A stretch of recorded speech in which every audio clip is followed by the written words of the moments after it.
And here we are, a week later. Hey, welcome So back, many things. Luca. Very Welcome happily now back. you have a white T-shirt. I have a black T-shirt. Okay, mine has a logo though. Your hasn't. Come on. It will. It will. I have the logo on my hat that people cannot see.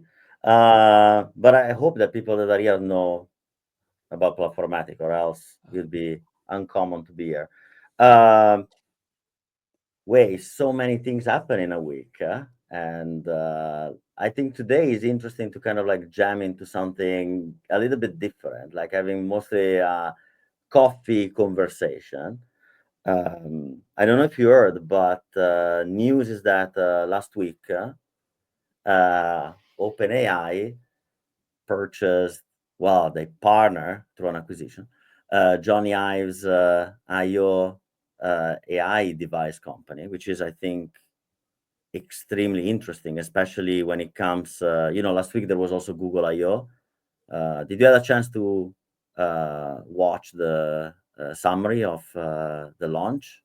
I did, Luca. I was very birdy in our release, but which you should check out, by the way. But we're not here to talk about that. But then I checked out later, not in real time. But I think Google did a massive splashback in the AI scene, right? Yeah, I mean, I think it was, to me, was phenomenal to see like such a dying between quotes product like Firebase came back with a new proposition. That's, I think, as an entrepreneur, the beauty of seeing how a product can be reborn like a phoenix. But I was kind of like honestly surprised to see how, I mean, a $4.5 billion acquisition now sets OpenAI in a space that is very competing right now. Is basically face to face against Apple and Google, like straight to the in the ring. But it's not really.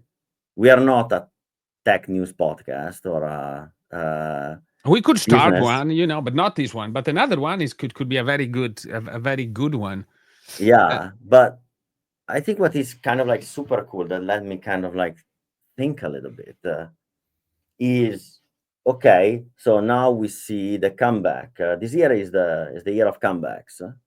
The monolith, the Firebase, and now we have the comeback of this huge wave of IoT devices. Like now, IoT seems that he found a space from being a thermometer that measures the temperature of my room, right, where everything started with the Nest. You remember the probably the I most do. famous. I do.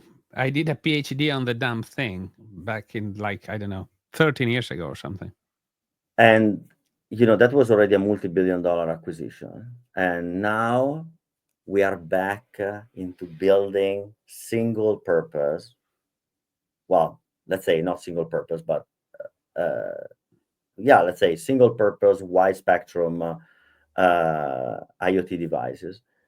And I don't know, I noticed that technology has been really kind of like busy into different waves of adjustment. The microservices, then was the API transformation. Now is everything is to use AI, everything needs to be an API. And now it seems that basically there is this new gate into back, Well, always the connected the systems. fundamental problem is uh, uh, now the reason. Okay, let's take a look at the technical reason why that is happening. At least for me. Okay, so the biggest problem of AI in general, okay, is managing the context. Okay, managing how much what is the for all people that are not familiar, but probably you should if you're watching this anyway. Um, when you are making an API call to one of the AI providers, you need to pass in a big blob, which is the context of that he needs to use to compute the next response.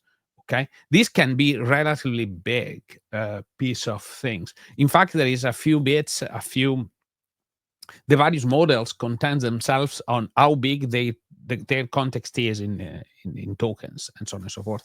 And this takes also time in computation and stuff. So anyway, this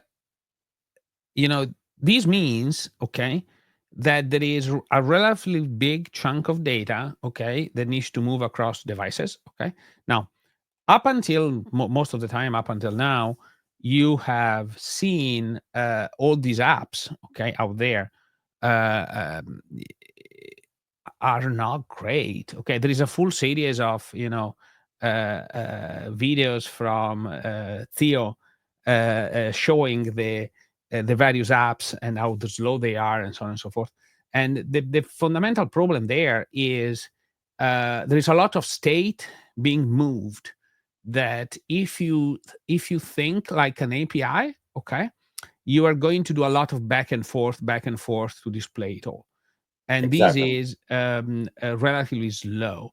Also, it limits it to purely online consumption. So one of the things that bother me the most, for example, when using Claude desktop app, is that if I'm waiting for a response, if the connection goes down, it cannot resume that response. Like, how come? Like, because when you make a request to one of those AI providers, it can take seconds, Yeah. 30 seconds, a minute to give you a full response. It's a live socket, okay? But now, if you're asking those things on your mobile and the connection goes back and forth, and because you're driving in a car, you are in, you can be in a car, in a train, or just be walking around in an area of poor coverage, and you lose access, the more you use these AI kind of AI services, the more you need hyper reliable, secure communication with the AI providers, which is a lot, okay? Because our network, especially when you go mobile or even on satellite these days, the connection are very reliable, but not always reliable. Like you can have, for example, on a, even Wi-Fi can be slowly disrupted for whatever reason. So, and this means that you need to design, like, in order to design an application or a protocol so that it can work across noisy, they call it noisy connections, okay, it's hard, okay. You need to think about how you're going to synchronize all this state and keep everything, what happens if I access that data from another location and then I transfer it on my phone, how I get the updated data here? And it's very hard, actually, and it's a very tough problem. And um, I think a lot of application developers will need to rethink how they're going to do their apps. Okay, how things are implemented, because right now everything is set up with the concept of getting small, quick requests from this, sending requests from phones, which are more or less dumb clients, even though they have more power than the computer than put people on the moon. Okay, they make an HTTP request and then they get some JSON. They want it to have it in just a few milliseconds. Okay, to be able to display your list of pictures and so on and so forth, which is great, by the way. So in a world where connection can go down, and so like in that world, if a connection goes down, I can just retry immediately. Okay, but I need to move to start thinking and designing systems where the content that is being synchronized between the two systems, okay, the connection can be interrupted at any time. How can I resume that flow of tokens of data? How can I make sure that I give a phenomenal experience to all users? This is tough, and I think a lot of teams out there are struggling, will struggle a lot to implement this kind of feature and functionality, and it will take them a lot, some years to catch up on this pattern. But there is also kind of like, I mean, just probably to give context, the world moved to a request to a request response system, because the communication point to point can actually be very chatty, right? Can be very back and forth. The response is, yeah, relevant, but to me, honestly, it's just like a consequence of a certain system, right? Where AI actually changes completely, and that's, I mean, my neuroscience background, is that AI system, they're basically replicating a brain, right? And the brain is based on high frequency signals coming from sensorial parts, hands, mouth, nose, eyes, ears, right? And that's what I think actually is interesting, this world of AI devices, right? If you think about, I don't think it's really the technical barrier there. Is mostly there is a layer of theory that I think can almost, you know, let's say probably a bridge between really the neuroscience world and technology space, where there is a really need for these signals to actually come consequential and continuous at high speed, because they are temporal consistent, right? So they need to be consistent in time for your memory to be constructed in the correct way. So I think where it gets pretty interesting is that there is really a shift, right, on how our systems are going to interact with those devices, right?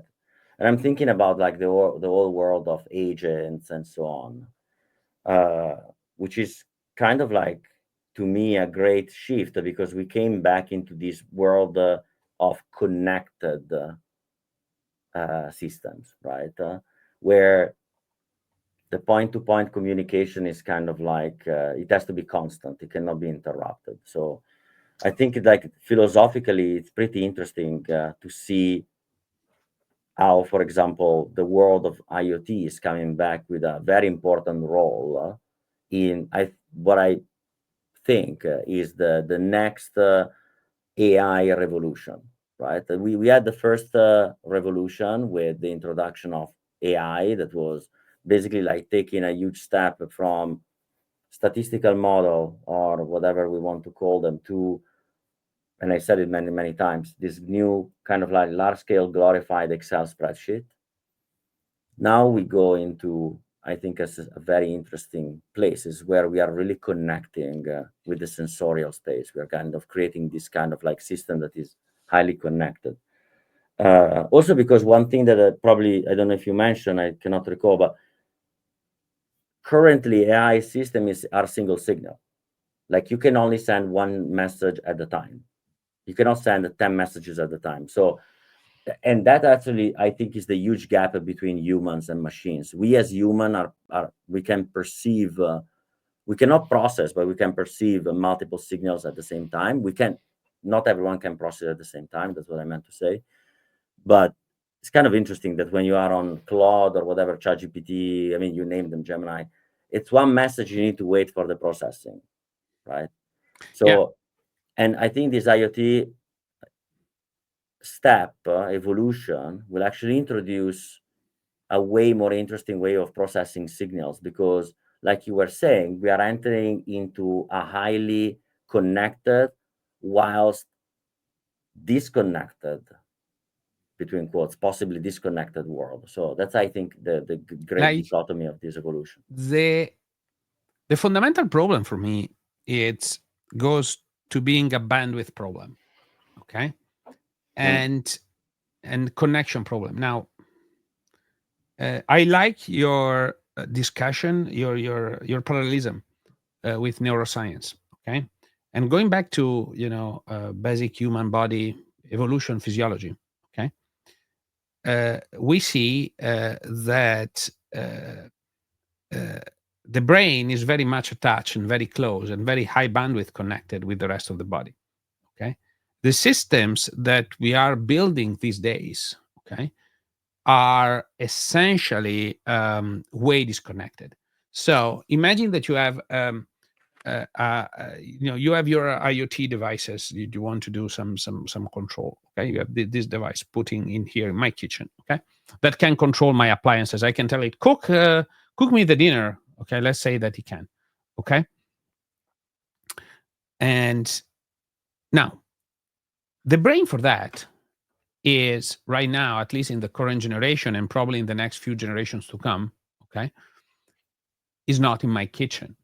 It's in some data centers, some on the other side of the world, okay? And there is a live connection that polls the word, okay, detects all the things from the word, local word, okay, sends the word, and then it needs to make and then it needs to send it somewhere to make some decision, okay. So I think the future, okay, for me is like this is the reality and will probably be the reality for a long time, and the most powerful model will always be remote. Okay, but I have a rough feeling that we will see some local purpose specific devices and models and stuff running close to um, uh, their sensors and their actuators, because they need to provide this kind of reliability that you can only do with when you're physically in the loop. Okay. But already there are these devices, like Azure, for example. Microsoft built this phenomenal system. I don't remember the name, so probably after the facts, I should comment and write it down. But we built a prototype with Talos when I was working at Mobile Life, that is running in the ambulance, like in the ambulance in Toronto for Yeah. sick kids. We build a system that analyzes certain visual for detecting, for example, preemptive seizures, preemptive kind of like other kind of like form that can be analyzed.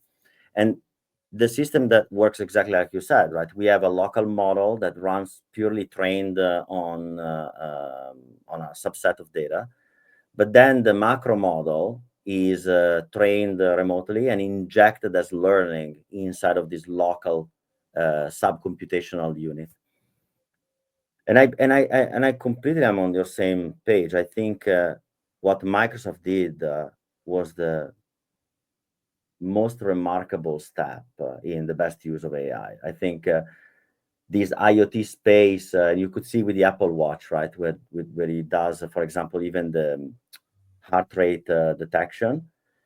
uh, I think that's actually brilliant. And I was actually kind of like extremely going 1 second, like jumping Oh, straight into. going back, sorry to interrupt on the Apple Watch. Okay.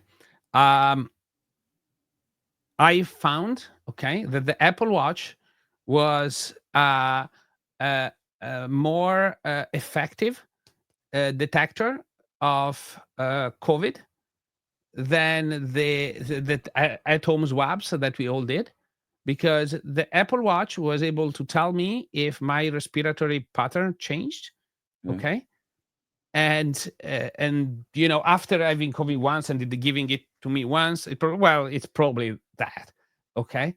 Then the actual nose swab. Okay. And it's, you know what?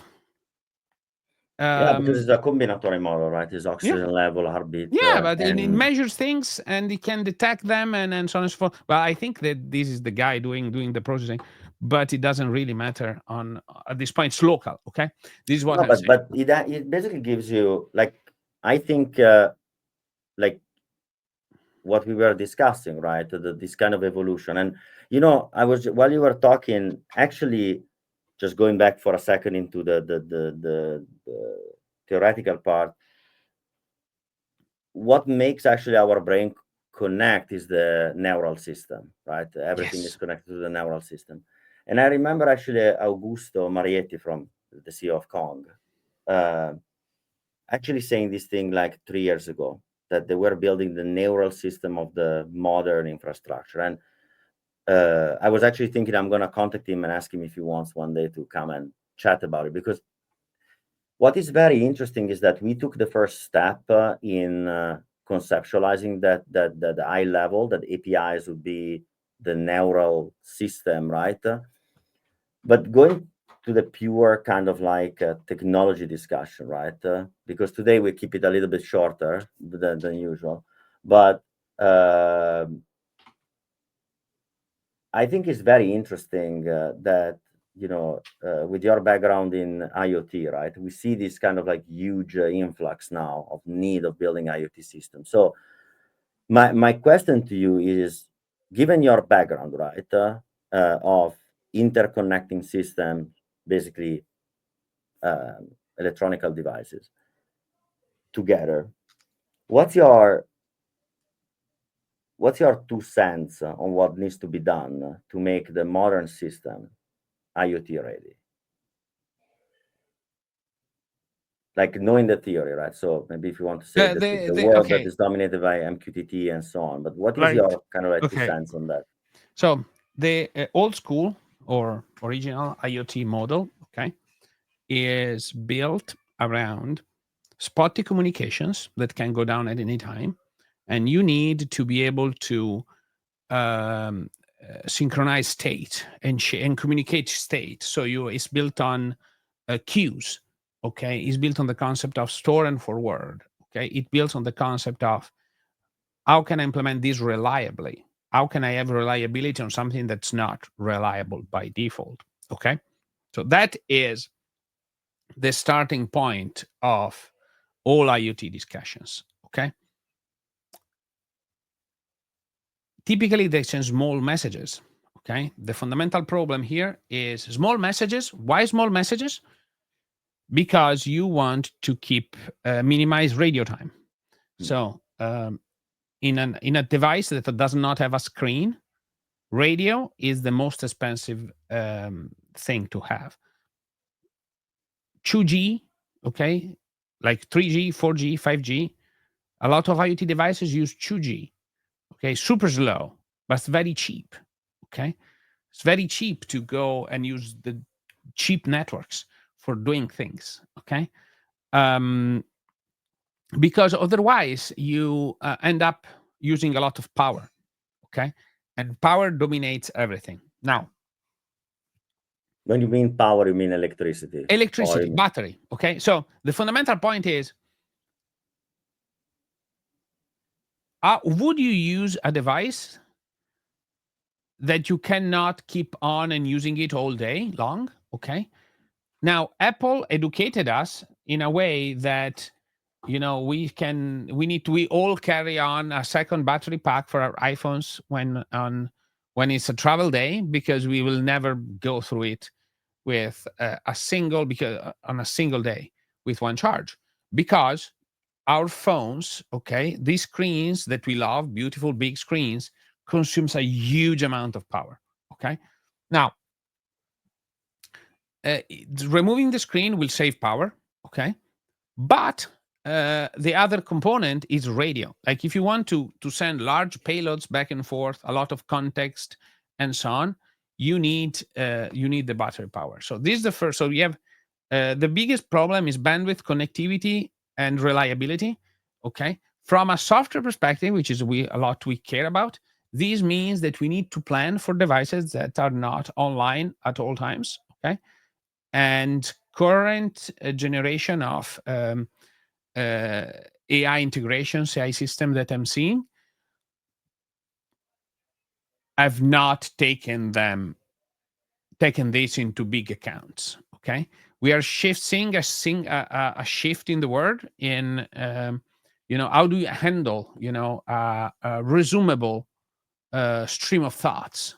Okay, you need to when it's the time in which this stream of thought is out of date. Okay, how can you do your connection goes down because the cell tower switches you and there is a mishap in there and you lost the connection. These things happen all the time. Okay, you don't yeah, see them with your apps because they do retries. Okay, so you don't see it. You can't do like with a live connection. You need to see, okay, I have received until this point, resume me from that point going forward. Now we need a protocol, a better protocol for this than what we currently have right now. And this is I've not seen it yet. Okay, especially for uh, uh, uh, in this currently AI wave, but I think it will happen. It will happen at some point. Of some, we can learn, get our experience with Kafka and MQTT and all of those things that have, this concept of offset-based communication and hacks and IDs and so on and so forth, so that you can, because borderline Kafka and MQTT works similarly in that regard. Yeah. You do your hacks and so on and so forth. You do the commits, whatever. You confirm that you have received a message or not, and keep that going and build it in a way that is reliable and provide a delightful user experience. Because frankly, the original IoT, the first generation of the current generation of IoT devices, they're not great. Like, I don't know, I have a connected oven that lose connections every 3 months. And then I need to set it up manually again. And at some point I stopped because I didn't want to waste my time. Okay. Because I use it less than one time. I lose it once every 3 months or something. The remote functionality. Yeah, it's kind of interesting because, I was just yesterday at the car dealer, and I was actually asking them why my car went into privacy mode all of a sudden, and they couldn't give me really an answer. And they said, "Well, probably you didn't have connection in the garage." And I said, "But sorry, shouldn't actually the car then not going into privacy mode? Shouldn't it just tell me there is a disconnection?" I think the world. What is privacy mode? Oh, it means that basically I cannot connect directly to the car, right? It's basically doesn't have GPS information. I cannot open and close doors. I cannot basically I cannot control the car. I can only see some information, and that's it.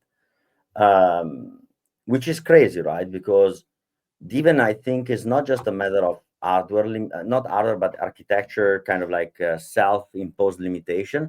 But I think actually is also a pure and simple, like you were saying, historical train of thought. I think we are still stuck, like you were saying, in that kind of like first generation, and it's now time to kind of like evolve into this new generation of IoT devices, right, and IoT connections. But we see a huge, I mean, in terms of like talking about technology, right? And like last year we had this intuition, right, at the same time as Kong did, of building a component for proxying connectivity to AI model, right? And one of the things with the AI Warp, and one of the things that we wanted to do is to basically create a unified interface, but also standardize the communication from point to point in basically consumer to AI systems. And recently we added the streaming functionality with resumable streams. I mean, I think we made a small step. The market seems that is signaling that what is needed for this new wave that you were saying is probably the kind of like extra layer. And you could see like with Vercel, for example, announcing the AI gateway. But I think, if I was to kind of like imagine, what's really missing right now is kind of like an easy way for people to be ready for the next wave. You know what I mean, right? I'm thinking for a second about the huge mess that is going to cause. Oh, so like the fundamental question is how people, our companies are going to implement this concept of resumable communication. Okay, this pattern of resumable communication is going to be fundamental and critical both ways. Okay, 100%. it's which is something that we have completely ignored well, not really, but um, uh, it was not in the forefront of architecture design. Like every single person will tell you, no, no, we need to develop a status system. Okay, every Hmm. single software architect between here and in the last 20 years. Okay, we need to develop a stateless system. Okay, and however, this new generation of software is dealing us the card of it's all stateful. I mean, it's all about state. It's basically a huge state machine. And The AI this system. is like um, this is blowing everybody's mind in whenever they're trying to implement it.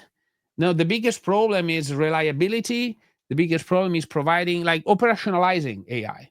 If we Correct. put if Exactly. we put it that Exactly. way, it's very good until if we use it for fun. Okay. Oh, I have my OpenAI subscription. I can ask to explain me the rules of tennis. Okay, and how the points are calculated for the tennis ranking. For the tennis ranking, because I didn't know. Okay, and it explained it to me. Okay, I asked the AI. It did. I asked AI. I could have asked Google, but whatever. I asked the AI to explain it, because every time you go to Google, it redirects to a site that is full of ads. So I prefer. It's it's And almost now I useless. don't know if you noticed, even Google, the first result is Gemini Yeah, response. yeah, I know, I know. Thank God. Yeah, that's way better than, like, it's like the concept of ads and SEO has become so problematic. Okay, that you open a page and you cannot scroll the test. Is all full of like it's so it's not just that it's not Google the problem. Is a lot of the content that is Mm. there, unless you can go to a Wikipedia page, and that's fine. But that's what Gemini was trained on. So anyway, it's pretty cool. So uh, it's but I can live with that data not being there. Okay, I can live. Oh, it's down. It has an outage. It's slow to respond. It's incorrect. Okay, if I am a company and I'm a business, okay, like company and business don't like they really like reproducibility. Okay, they Hmm. really like they don't like probabilistic systems. Okay, so the hard problem of making a probabilistic system, which is an AI, by the way, into a deterministic one, it's going to be a sharp realization for a lot of people. So um Yeah, I think you mentioned it. I think we're, and I don't want to kind of like self promote what we are building, but I think I'm self promoting the vision, right? For us, our mission has always been our mission has always been the one to reduce the operational overhead for enterprise and developers. But the main point that I think we are making here that resembles with what we built last year, and we are, well, spoiler, we are launching an update soon, is this all kind of like bridge between AI, if you may, and the developer world. And so the so-called AI ops has been over-indexing on operationalizing models, but nobody put one bit. And here I'm gonna be very provocative, take full responsibility. Kong probably being the closest to my, and I speak also for yourself, our vision of what AI ops should be from a developer standpoint. But all the others, they've been just like building a bunch of like interesting proxies that they don't really bring acceleration to these teams. And there, so the AI ops was mostly on models and not on how companies could accelerate their use cases into this new kind of like wave of AI. Like, yeah, you build me a unified interface to Claude and an open API. Okay, thanks a lot. I could use a Speakeasy and build my SDKs. I could do it in a million ways, right? But what is interesting, and I think you nailed it perfectly, is that hold on, guys, you have been building for 20 years on a concept, and it's going to take you another 20 years to change your mind. So you will come 20 years too late into bringing the value to your customers. So ops for AI means really a multitude of things, of which is how can developers can avoid to be buried under the cost of migration and have like an easy way that in one click they get these resumable, for example, Yeah, streams. it's And that's but what we build. okay, it's the all of this is so bad. Okay, because if you want a resumable subscription, you need to have essentially uh, um, a log where you put all the things you need to send. Okay, can be Kafka, can be whatever, Yeah, can be a Redis list. Okay, doesn't matter. Okay, a bulky list. Yeah. true, Luca. Okay, now Redis is back as open source, by the way. So have you seen? Anyway, it's I still prefer Valky BSD licensing. Okay, for obvious reason. Anyway, you have our we have our thing. Okay, the like you need that kind of resumable systems both ways. Okay, to be able to and start thinking that your systems now are not request response. Okay, but are alive with a stream of data, and and so it means that things are now long lived. Okay, you Yeah. need to have a system that do long that exist for a long time, and have these can manage a lot of connections at the same time, and where in fact we I don't know, we didn't spend so much like there was a moment in the last few years where everything was request response, one request at a time.